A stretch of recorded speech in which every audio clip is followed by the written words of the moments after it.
Hello everyone. Today I'm going to show you how to turn any mouse you have into a working wireless one. Alright, so I have this cheap mouse that's connected to the computer with a wire, and you can see that it works on screen. So first thing you're going to want to need is a pair of scissors. Alright, so once you have your pair of scissors, I have mine here, all you want to do is just take them, put them on the wire, put them on the wire, and just give it a squeeze.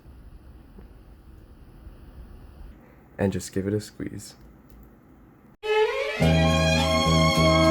so once you have your wire cut off, what you want to do is take one of these adapters. You can get them for cheap on like eBay or something, and just stick it right on the mouse wire. Alright, so once you've done that, you can see it's relatively secure on here.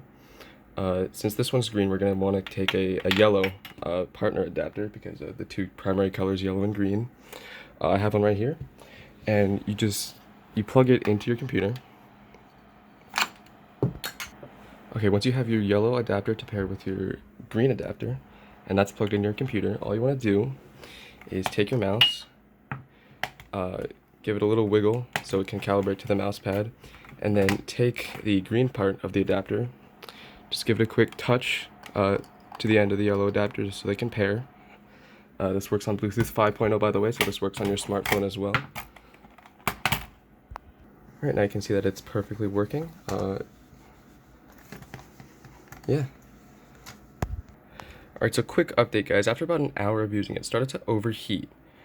You're gonna do this one at home. Make sure you have a fan or something nearby just so you can cool it down so there's no thermal throttling of any kind. Other than that, you should be okay.